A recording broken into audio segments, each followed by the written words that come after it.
និយាយនឹងស្រីជើងលោកអើយព្រួយចិនចោតមានអានិនគិតពីរឿងមុនបាបមិនប្រយ័ត្នយកទៅបំឃើញតែបាត់ទឹកអាចារ្យឃើញបានពោលនៅតែបានតែចឹងមានគេហៅមិនថាថោមិនថាថ្លៃឡើងចាំចុកដីមកពេលមួយបាន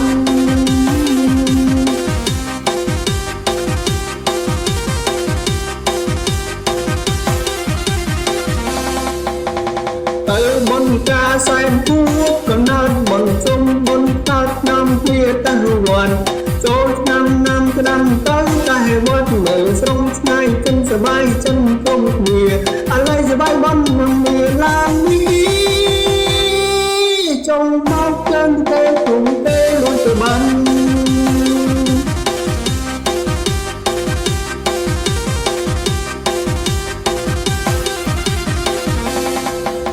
ចូលមកស្វែងរកលួនបាន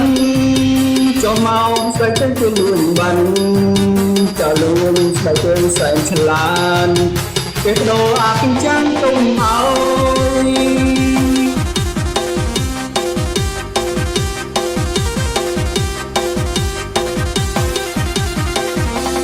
បើបុនតាទៅចឹងល្អល្អទៅទឹមមិនមករំភន់មិនរៀលតែក្រាបទៅជើងមកកំចា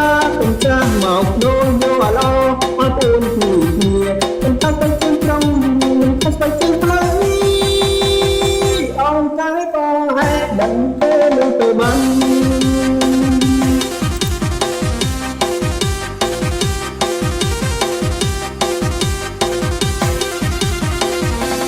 ហឹងស្រាតាមជើងលោកបីជើងទាំងពុកមុំហើយទៅខ្លួនទៅមកសម្រាប់ដង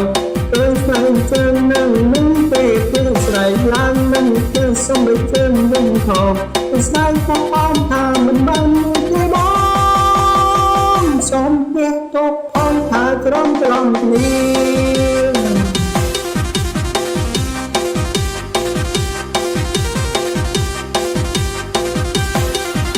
ទៅបនទៅជើងទៅលួនបានទៅការស្វែងទៅលួនបានហើយក្រោយគឺឈុំប្រមាណតែជើងបាន